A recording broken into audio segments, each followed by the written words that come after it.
Hey, how's it going, everybody? This is Joey Galvez, one half of your host of Explain Yourself, and I want to let you guys know about a really cool book from our friend of the show, Eli Shockey. This one is called The Greylock, and it's a story where magic is a commodity. Potions are sold at corner stores. Orcs and dwarves earn a living in cubicles, not on the battlefields. But there are those who resist the house's magic's laws. Branded a criminal and forced to live as a wand for hire, there is a spell slinger they call the Greylock. Check this one out. You guys can pre-order issue 3 right now with code JAN241939, and make sure you guys are heading over to your favorite LCS and letting them know that you want Greylock number 3, and maybe pick up the first 2 issues. You could do that at the Scout web store. So make sure you guys are grabbing the Greylock number 3, JAN241939 at previewsworld.com. Okay, everybody. I have something really cool to tell you about. If you haven't heard yet about Anchor, it's the easiest way to make a podcast. Let me explain here. It's free.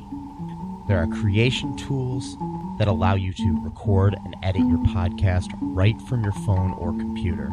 Anchor will distribute your podcast for you so it can be heard on Spotify, Apple Podcasts, Stitcher, and more. You can make money from your podcast with no minimum listenership.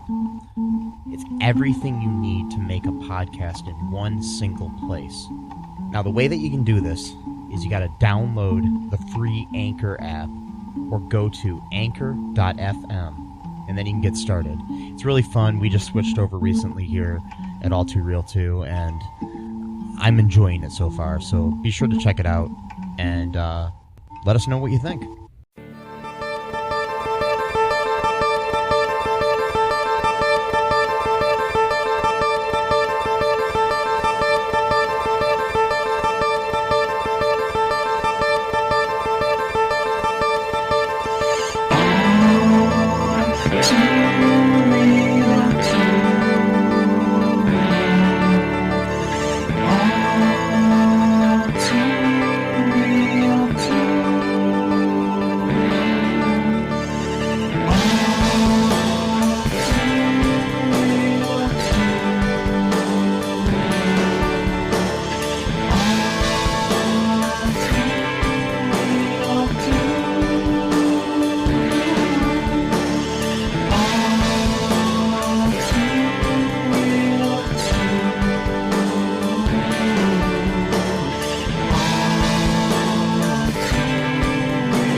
Okay, everybody, welcome to All Too Real 2.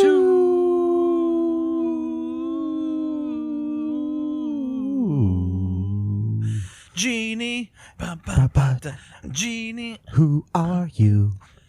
I'm the genie of the air. Okay, anyways, folks, continuing with our little Aladdin month here.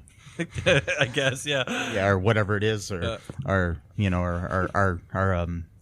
little magic carpet ride into the land of Aladdin. Today we're going to be covering the 1986 film Superfantagenio, aka Aladdin, starring Bud Spencer. Yeah. Yes, that Bud Spencer. That Bud Spencer. Yeah, that not the other Bud Spencer. No. Quite possibly the best movie we've ever seen, I think. I think in all the movies we've watched on this show, this is one of them. One of the movies we've watched. Yes, yeah. This is one of them.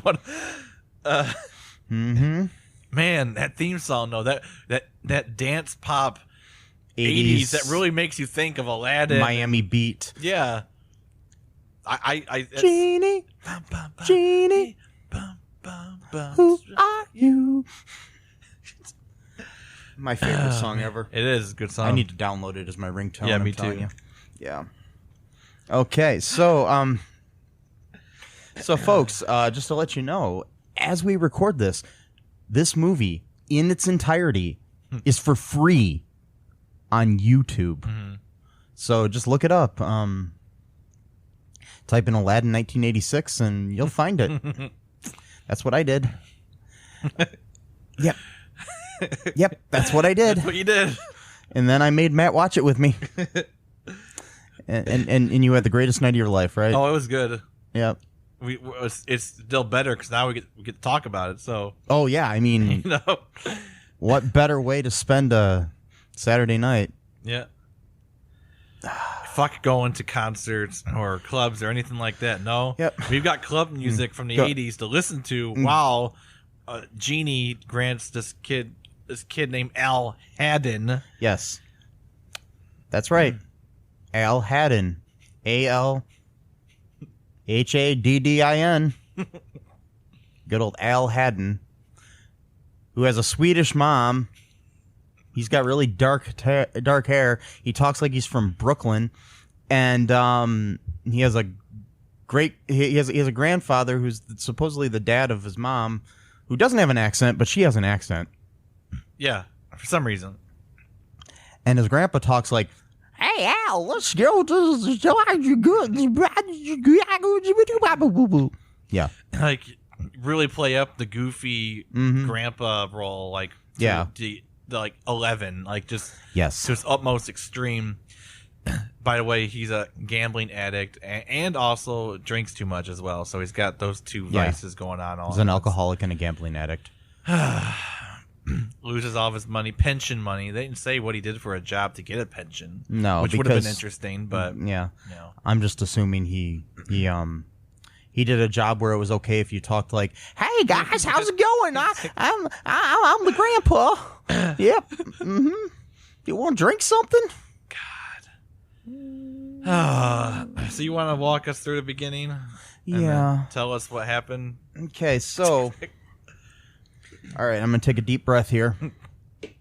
Dive right into this. Okay, the story revolves around this teenage boy that we talked about named Aladdin. This is from Wikipedia, by the way. I'm just going to source source where I'm getting the plot from, okay? Even though I did watch the movie. So he's living with his widowed mother, Janet. I don't remember them ever saying that in the movie, but I guess her name is Janet. And his grandfather, Jeremiah. And in Miami, Florida, and this is in present day at the time, 1986, And we know they're in Miami because throughout the movie, half the cast is wearing T-shirts that say Miami on it in some way or another. Anyways, like Miami Dolphins shirts and different things of that nature because, we can't forget we're in Miami. We're in Miami, guys. Yes. That's what we're at, Miami. Just letting you know. I think at one point they even say we're in Miami. Yes. But they're actually in the suburb of Miami. Right. But that's neither here nor there. Anyways,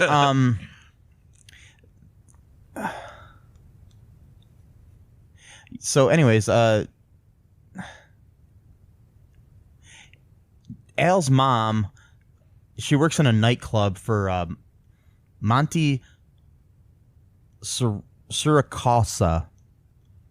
I don't know where they came up with these fucking names. Anyways, he's a local mobster who runs a citywide protection racket.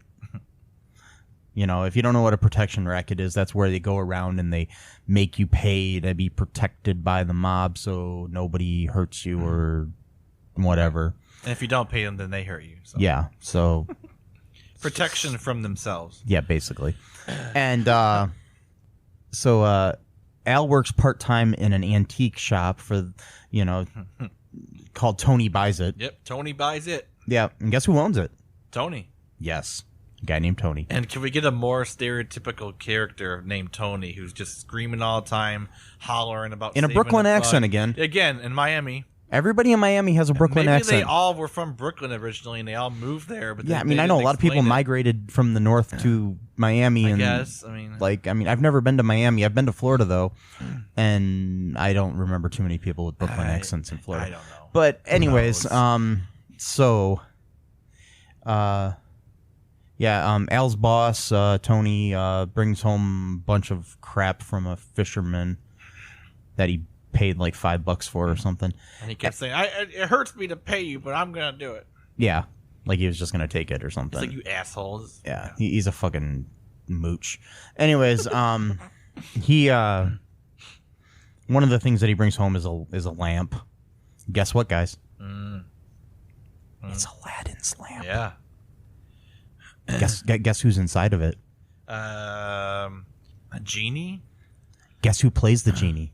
Bud Spencer? Yes. Oh, see, I forgot at one point, because at one point he had a hat that says "I'm the genie," because I forgot that he was the genie. Yeah, I forgot. So when he wore that hat, I'm like, oh, I remember he's a genie, because I forgot when he was making himself disappear and appear at will and make money appear, I'm and then allow a card to float with some of the best green screen graphics I've ever seen in my life. It was right up there, you know. I mean, the special effects in, like, Avatar have nothing on this. Nope, nothing. Anyways, so anyways, Al's cleaning up the shit that the guy got from the fisherman, and one of the things is the lamp. He starts rubbing the lamp, and guess what happens? The genie appears in the form of Bud Spencer. Bud Spencer, the Italian actor, swimmer, water polo player, and one-time politician. Wow. Who sadly passed away June 27th of 2016. Yeah. Anyways, he was born Carlo Pedrosoli, and he's an Italian person. And yeah, he, like I said, he did try to run for politics. He lost, but he ran for office in Italy. What party? He was part of the Forza Italia party, which is which was a center right political party. I knew it. In Italy, with liberal, conservative, Christian democratic, and liberal social democratic and populist tendencies. What does that even mean? That's like, I don't know. I think it's pretty much middle of the road. It seems Okay. like it. Yeah. his character seemed very middle of the road, because he's like, I'm the genie, and just say what you want, and Yeah. and you The got party no longer exists, by the way. Oh, really? Yeah, the party was founded in 1994 and dissolved in 2009. Oh well. So Oh well. had a good 15-year run Yeah, there. yeah. Anyways, but yeah, Bud as the genie appears, and the kid's shocked, blah blah blah, your typical Aladdin bullshit. And my head hurts, Matt. You want me to jump in and help you out? If you want, yeah, if you'd like to. All right, yeah. so from there, he doesn't believe that he's a genie, so he tells him, he'll make me disappear. So he says, okay, disappear. So then he becomes invisible. And then he says, make me visible. So then he says, become visible. So then and they do this for like 5 different times.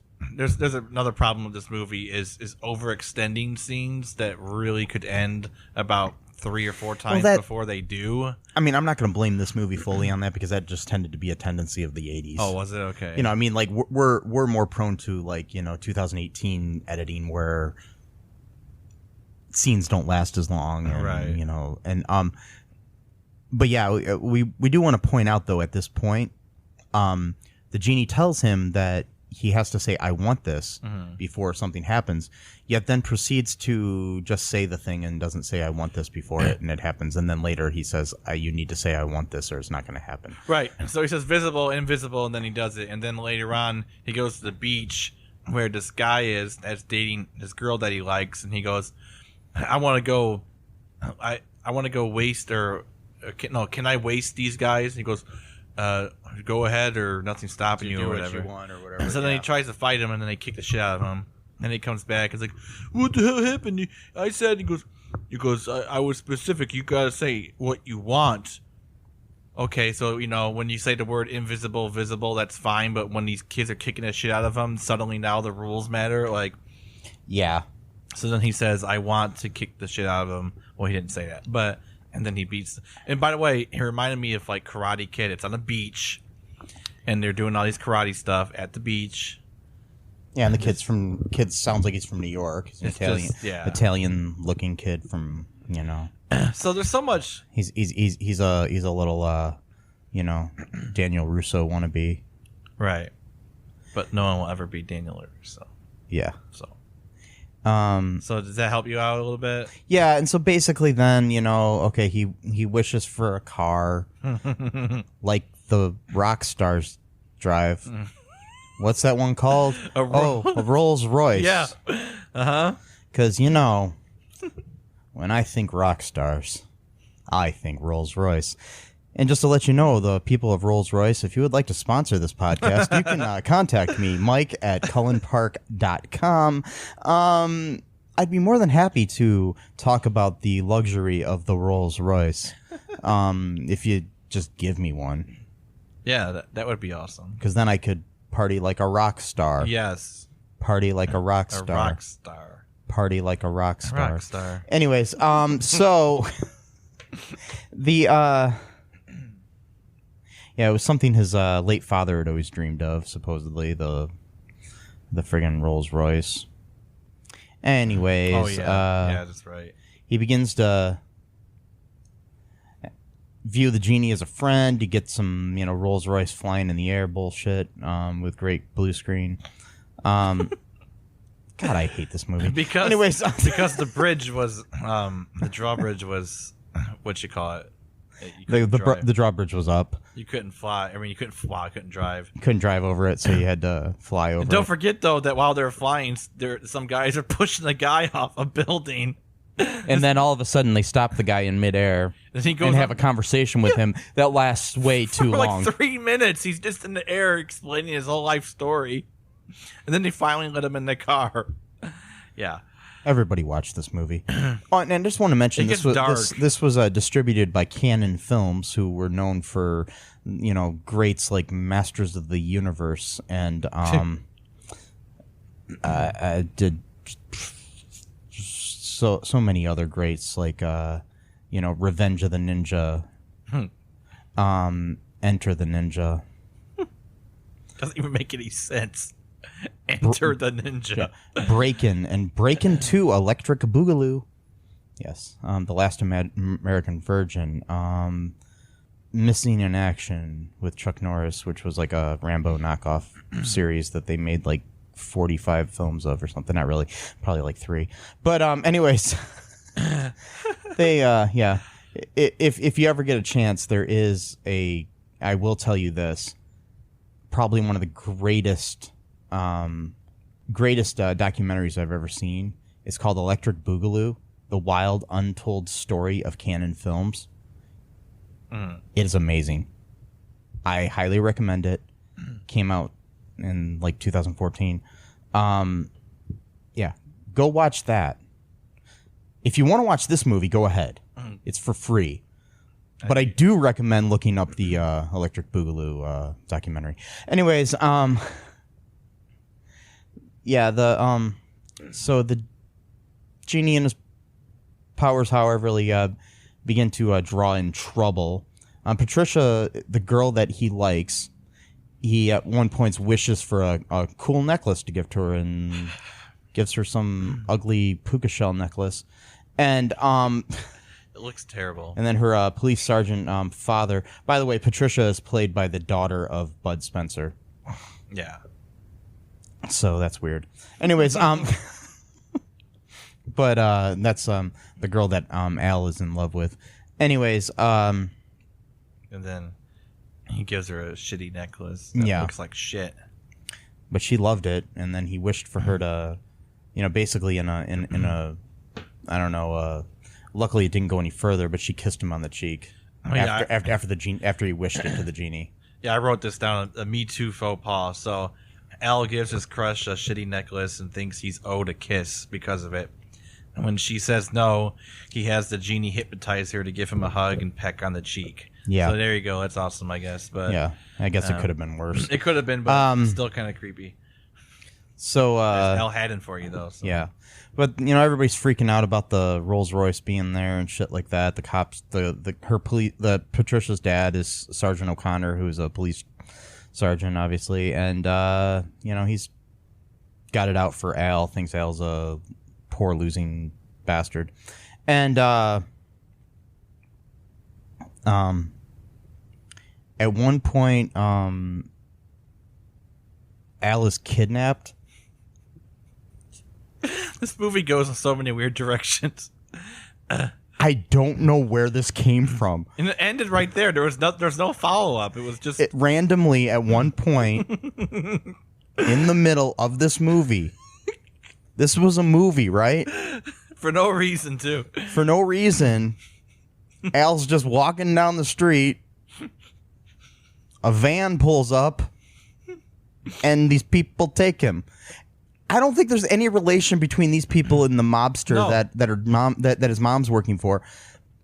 It's just a completely random subplot. I mean, like this film is very I don't know. It's like it could have been a TV series, and like these are different episodes of the That's TV what it series. is. It's choppy. It just goes from one subplot to the other. I mean, like halfway, like the first 30 minutes is pretty solid on the one story. And then, like minute 40, it just starts getting into the police chief thinks that he's a robot. It's been created by the enemy and all this weird shit. And then, randomly you're being kidnapped and we're in an episode of Highway to Heaven or something. Right. I don't know what the fuck that was. But anyways, and it was a child sex trafficking ring. Basically. That's what it was.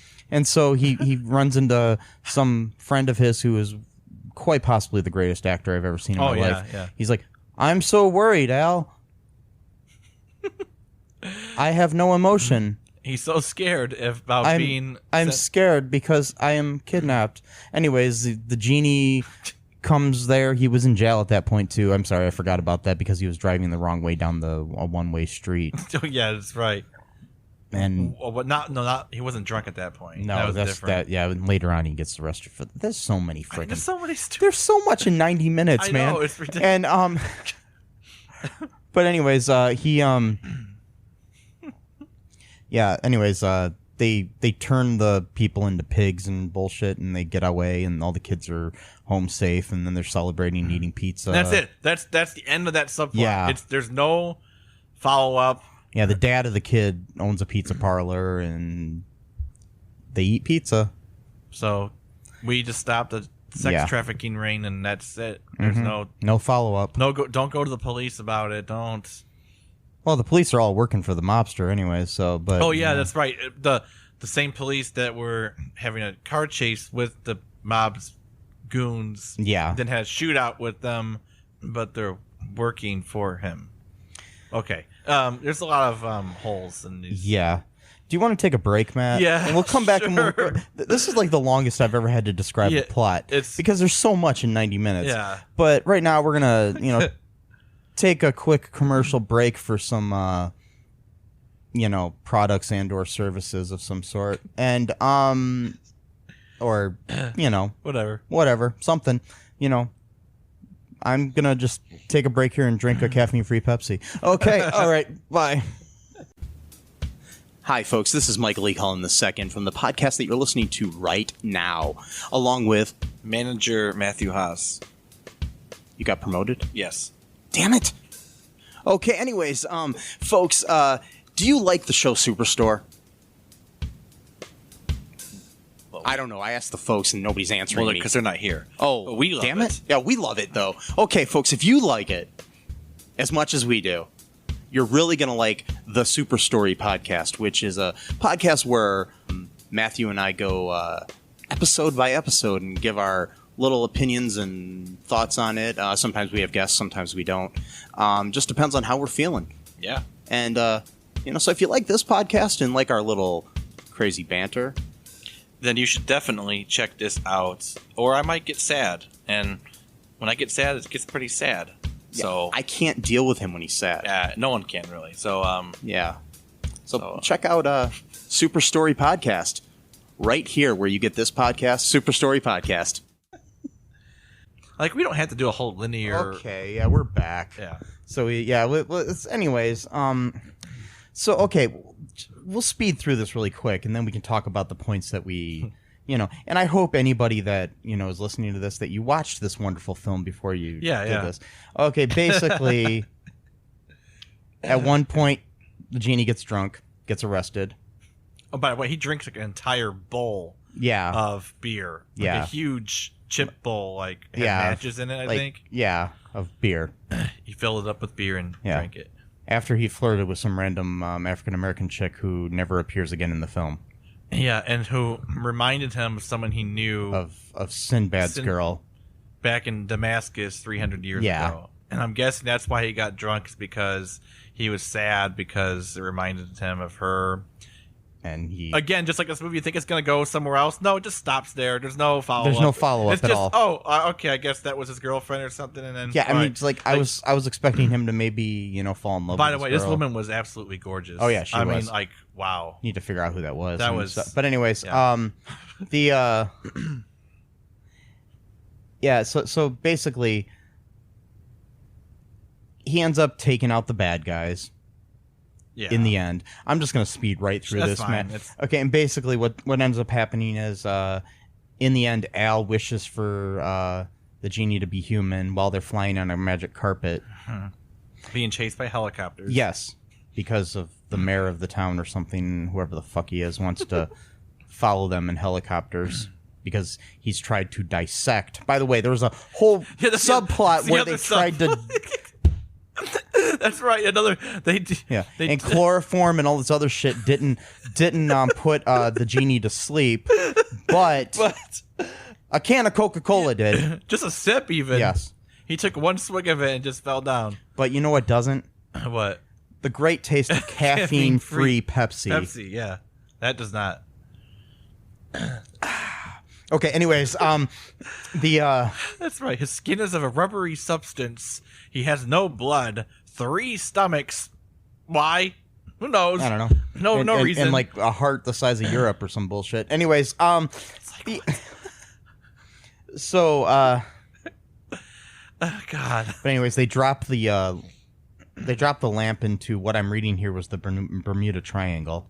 Oh my God! I thought I heard him say something about Bermuda. I missed that part in the movie, but that's what the Wikipedia. Well, I was too busy, trying to hear the genie talk and then having Al Haddon keep going, yoo-hoo, yoo-hoo, like a fucking idiot. Yes.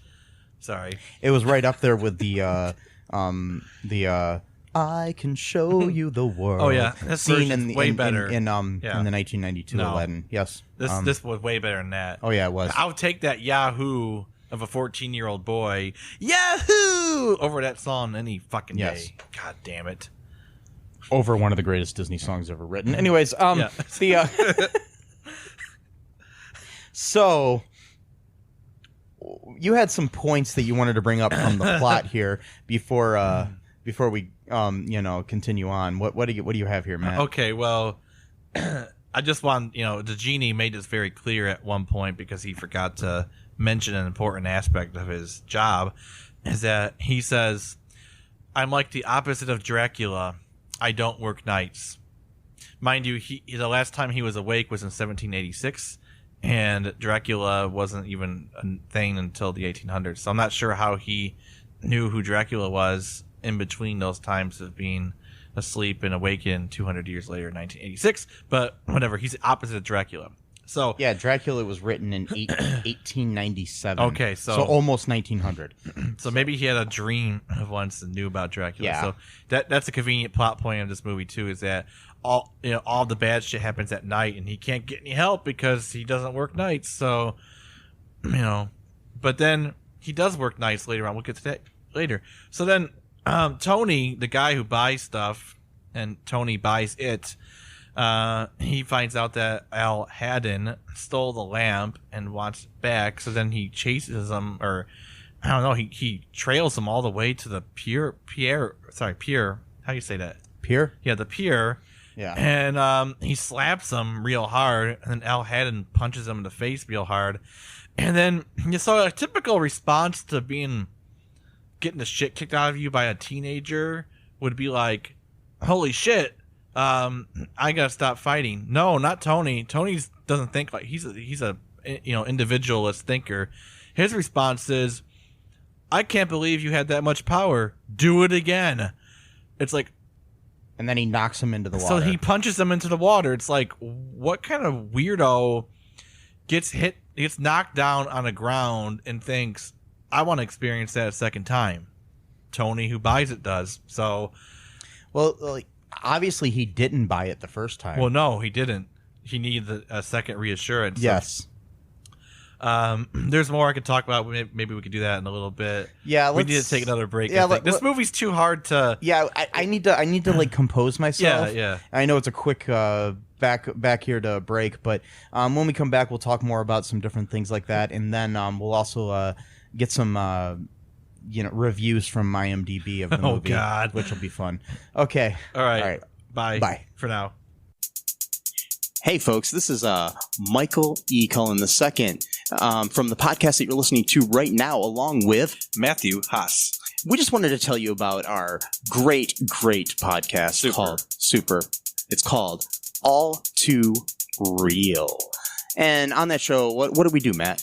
We watch biopics, and then we talk about whether or not the movie matched up with the real story or not. So it was a lot more exciting than that, though. Yeah, so we analyze the real story and the real story. Get it? Get it? Real. Yeah, they're spelled differently, folks. You can guess which one I said which way. Anyways, so sometimes we have guests, sometimes we don't. But we talk about great movies like Shattered Glass and The Social Network and Futile and Stupid Gesture, among others. Those are some of the ones that we've covered so far, and we're going to cover a lot more. So please subscribe on Stitcher, Apple Podcasts, Google Podcasts, wherever you find your great, fun podcasts. And be sure to share it with your friends. Do it. And make sure you're not afraid to get all too real. Bye-bye. Okay, everybody, and we're back. I'm enjoying myself a nice little caffeine-free Pepsi. Pepsi, if you would like to sponsor us, you can contact me at mike@cullenpark.com. Anyways, where were we on your list of the greatness of this movie, Aladdin? Well, we talked about how Tony got beat up by Aladdin and was so surprised at his power that he asked him to hit him again. So he obliged and knocked him into the water. That just shows Tony's personality of someone who does that kind of thing. There was another scene where he keeps trying to get the lamp back, and he's always tracking him, Aladdin down. He finally finds him again. This time, police officers with him, and the genie becomes invisible. And then he returns, this time dressed as a police officer. And he pretends that he's part of the same precinct as the other officer. And just tells Aladdin, hey, just pay the guy. Give him some money.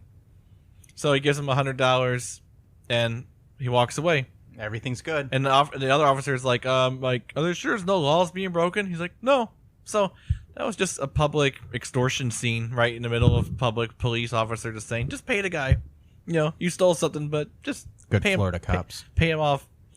And I mean, granted, he only paid $5 for the entire basket of junk, not just the lamp itself, and he got $100 back for it. So I guess technically he got much more than what it was worth. Well, not really, because the lamp is worth a lot, but he doesn't know about the genie. So as far as he was concerned, he made, a lot of money over that purchase. But so I thought that was an interesting scene where it was just like flat out like, oh, there's extortion and just move on, just like any other scene in the movie. Just move on from that. We're not going to explain it or go into any depth. We're just going to go on. Like the human trafficking scene, I think should have gotten a lot more follow up. Like if you're going to have a scene in the movie where the kid gets kidnapped and gets sent to this like ratty looking house. That's the other thing. The house looked like some house that would be like a front for that. Like a midway point to then get trafficked somewhere else type of thing. And that woman who was really mean, who apparently, like you said, sleeps on a bed where the sheets are already on how'd you describe it? She sleeps on top of the sheets. Yeah. In her like, I don't know, school uniform looking outfit that she had on, where like a skirt and whatever, I don't know, but it just like a jumper or something. Yeah. And I'm just like, how can that be comfortable? It's not. She's not comfortable. She was a very mean lady. Yes. Best performance in the movie. I mean, hers and the kid that was really. I'm really scared, Al. I'm scared. Al, help me. Al's like, we'll be all right. Okay, but he said that fine line directly after saying that someone got sent to like Australia or something like that. No, that was somewhere else. No, he said that yeah, sometimes they take kids and then they don't come back. He's like, I'm scared, Al. Like, yep. I'm scared, Al.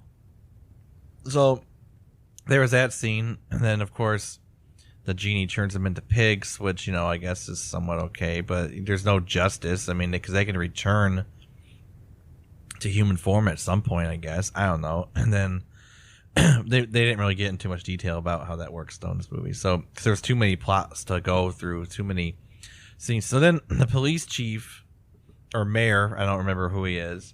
There's this big. Yeah, they never really explained. They don't know who he is. He's just someone who's higher up in the Miami politics, I guess, and he's like obsessed with, like, I guess the Soviet Union or whatever, because he was talking about how a robot has just been invented by the enemy, and he's whoever that is. I'm thinking, and then later on, because remember when? So then he wants the genie to do something with missiles pointing at the Soviet Union or something like that. It's like, this guy's like the mayor of Miami. Like, he has no authority to do anything of like military, like the federal level. Maybe he's the president of the United States and we didn't know. Maybe I don't know. He just I'm lives not in sure. Miami. Yeah.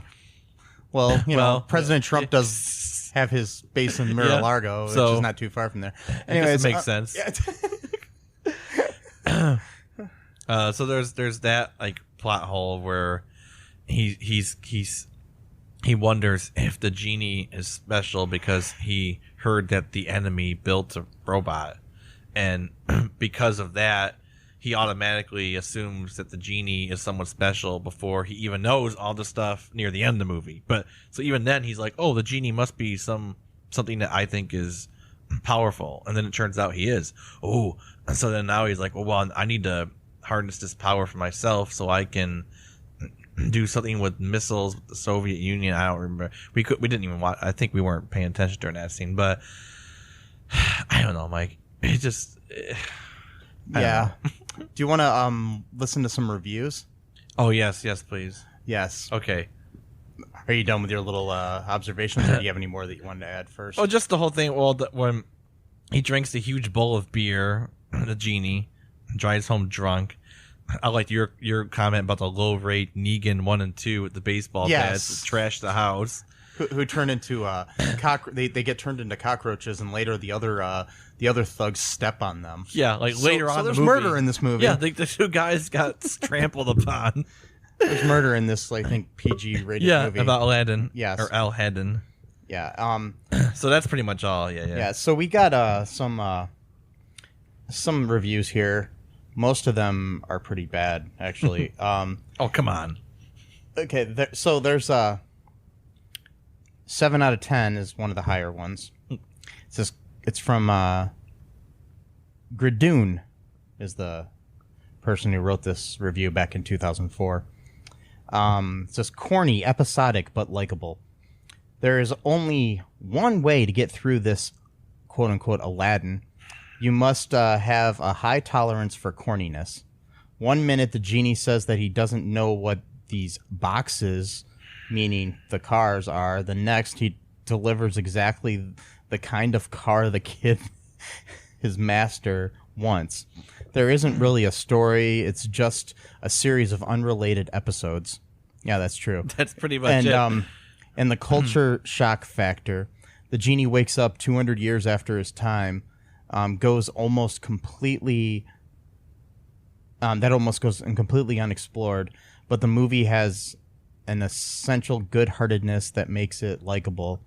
It's also nice to hear Bud Spencer's original voice for a change. I guess he was dubbed in a lot of movies. Italian accent and all. Yeah. So, this is another 7 out of 10 here from I'm sorry.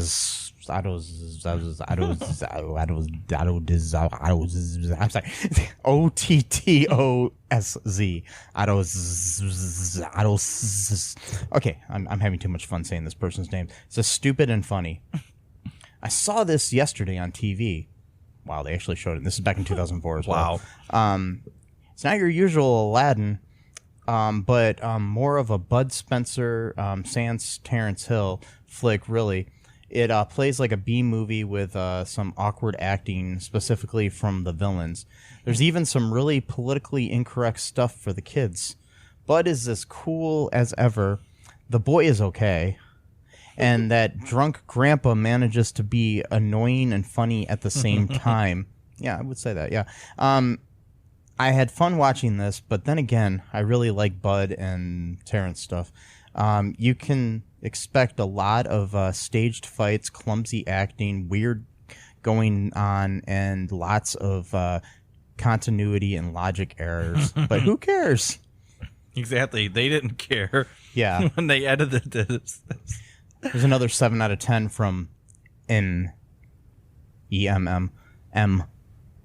Okay. This is from 1998. This is an older review. Wow. It says, fun for the entire family. No way. But if you look at this film the other way around, the 1986 update is interestingly strange and hilarious enough to deserve a good viewing. Although parents may get peeved over the occasional crude content to show their children, I reckon they'll still giggle over it anyway. Who cares if it isn't Disney?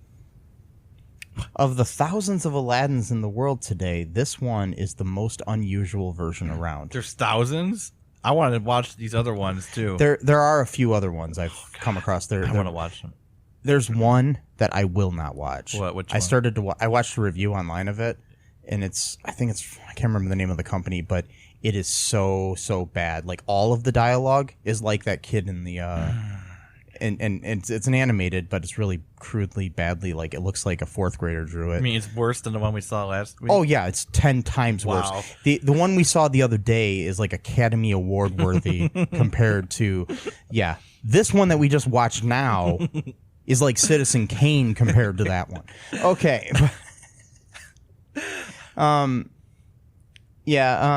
This one I just like the topic of it. This is it doesn't really have a star rating on it, but it says G-rated acid trip.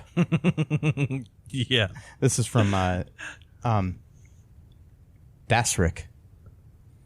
Maybe it's Dasrick. Wow. Hey everybody, who is that? Boom. Dasrick. Anyways, it's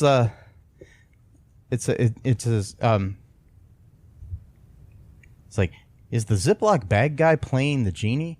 I don't know. He must have been a Ziploc bag guy at some point. Anyway, the whole movie is like an LSD trip where bizarre stuff just happens to this really geeky kid. And he has this fat genie to help him out. Fat? You thought fat? All this, of course, amid truly horrible acting, special effects, and dialogue. It's so bad, though, it's funny. So buy it if you see it at a bargain basement bin. It'll only set you back $1 anyway. Yeah. Or watch it for free on YouTube. Yes.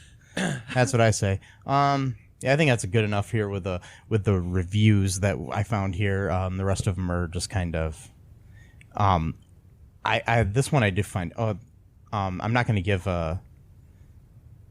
this one I find interesting. Okay. Mm-hmm. Just because this guy or girl, PK Zwiz, or I don't know, anyways, gives it a 4 out of 10, but then the headline is the best version of Aladdin out there.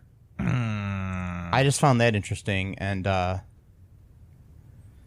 says it's nice and everything, and it says, I'm just going to read the last paragraph they wrote, and it said, great film and a must-see for I'm gonna mention again though, really quick before I get to the end here. They gave it a 4 out of 10 at the top. Okay, great film and a must see for Spencer fans and anyone wanting to see Aladdin but not wanting to watch Disney junk with annoying Robin Williams should see this one. 5 out of 10 stars. But I'm gonna mention again. At the top it says 4 out of 10 stars. At the bottom it says 5 out of 10 stars. Which is it? Anyways, and they're calling Robin Williams annoying. I like how this movie is preferable to Robin Williams. Like, wow. Yes. Like, Bud Spencer's sense of humor was way better than Robin Williams. Academy Award-winning Robin Williams, you know. Some people are just don't know what's good. That's what it really comes down to. Like the people who thought The Tooth Fairy 2 was like one of the greatest movies of all time. Oh, yeah. Like, and they weren't But even, it was, Matt. They What weren't are you even talking about? joking about it. What happened? Oh. Now, who would you say is a better actor, Larry the Cable Guy or Bud Spencer? Bud Spencer. Yes, I will agree with you. He seems nicer too. So Yes. I like some of the lines I wrote down here that he says. Okay. Okay. So like the genie decides that he's gonna like at the very end of the movie, or not very end, but near, he's gonna lay on some like political manifesto to the mob boss and stuff right before they get into a big fight. He's like, I got 3 things to say. Number 1, I don't like how you treat women. It's like, okay, it's it's kind of, I mean, it's a nice point, but it's like context. It's got nothing to do with the movie, but whatever. And then he's like, you have baby faces. You all have baby faces. Like, that's his big fighting line. I don't know. And then so they get into this huge fight. Mind you, this is at nighttime where he's lost his powers, and then Aladdin begs him to help anyway, even though he doesn't have his powers. He goes, okay, let's just give it a go. So I'm like, okay. Let's just forget the whole plot of the movie. So does that mean that he doesn't have his powers, or he just refuses to do anything that night? Maybe it's a choice. Maybe he just decides, hey, I'm not going to do anything. No, it turns out that he didn't actually have his powers. He just beat him up with his own strength, basically. Yeah. So he beat up the whole gang. And then they have to have the cheesy Hall of Mirrors trick where the guy doesn't know which one's his. So then he shoots 2 mirrors and it's not him. And then he walks up to the real guy and he's got to point his gun at him. And then the genie just like hits him in the face. And then that's it. It's like, okay. And then like, he could have shot him like point blank range in the head and just killed him. But whatever. And then that's when the whole thing happened where they got arrested. And then they started doing the weird testing on Genie where they found out that he likes chloroform. Makes him happy. But Coca-Cola puts him out. Yeah, it was knocks him. Yeah. And so at the end, very, very end, after Aladdin wishes for him to be human, that same 80s dance pop tune that's been played throughout the whole fucking movie since the very beginning of the movie is being played again, and this time it's the genie playing the piano. So the genie now is somehow and then there's a band behind him in silhouette that I don't hear any of the musical instruments that they're playing actually in the soundtrack. It's just there, but they're still playing. Yeah, and he's playing the piano. There's no horns in it, but I hear horns. But there's a horn player in the background. It's probably just a stupid dance tune that they played in the back. It's not that bad of a song, but it's in the context of an Aladdin movie. I mean, it's worse than the last one we saw when they were playing that like classical music song. When Aladdin and it wasn't Jasmine. What's her name? I forgot her name. In that one it was Layla or something. Layla get married. They're playing like this. Dun dun dun dun dun dun dun dun dun dun dun. I'm like, that's not something that you would necessarily hear in Persia at that time. And maybe, but not. I don't know, not really. And then it's just, why don't you play like some Persian music? Oh, I know why I didn't play Persian music, because this was all from public domain crap, and back then they probably didn't have a lot of Persian music public for domain. public. Yeah. Now you probably can get anything you want. Yeah. Back then, like, you didn't have as large of a so now we database on the internet. Play Western classical music in a story about a Persian kid who got a genie. Okay, I guess I don't know. Whatever. Anyway, that's my spiel. Yeah. So, would you recommend anybody watching this movie? Together with someone else for fun, as a joke. Yes. Not by yourself. So not sadly alone in your... It wouldn't be as funny, I don't think. I love these like coughings that keep going like. No, you're good. You're good. Sorry. You're good. You're good. I'm good. So Yeah. but yeah, just like with a friend, someone that you can make fun of it with, like a Mystery Science 3000 type deal, but not by yourself. I don't think it would be as fun. No, it would be sad probably if you're just watching it by yourself. Yeah, it's a sad movie. It's very sad. And you know, I'm gonna cry. But you know what? What? I think we're gonna watch some more Aladdin movies. Just for the hell of it. We're gonna watch them all. We're gonna Yes. even the shitty ones. Yes, Really bad. I mean, coming out soon, we have the Will Smith live action Guy Ritchie directed Aladdin movie. Yeah. And you know, you got to see all of these before that comes out. It's required. You got to get the context. Yeah, before you watch that one, make sure you know the history of Aladdin. Watch every production you can. I even watched the stage production from like Walt Disney or like Disneyland or something like that they used to do. I watched a YouTube video I found of that like last week. Anyways, so yeah, just go out there, folks. Watch as much Aladdin as you can. And we'll be back sometime soon with some more, I don't know, fun, if you want to call it that. If for a matter of speaking, yeah. Matter, yes. Matt, Ooh, matter. matter. I like that. Anyways, and matter of fact, that's all we got now. And Matter of fact. Sorry. and don't be afraid, everybody out there. Make sure you follow us on. I know I'm jumping around here, but you know, don't be afraid to follow us on the internet. Yeah. Don't be afraid to check everything out. Don't be afraid to follow Aladdin. If you find a lamp and you rub it, you're probably not going to find a genie. No. But just keep rubbing that lamp. Keep rubbing that It lamp. might happen. Keep rubbing that lamp. I got to go to sleep. Okay. Bye-bye, everybody. Bye. Guess. Okay. Thanks for listening to All Too Real 2 podcast, a Cullen Park production. Produced and edited by Michael E. Cullen II. Music by Matthew Hawes. Subscribe and share the show. Visit us at cullenpark.com.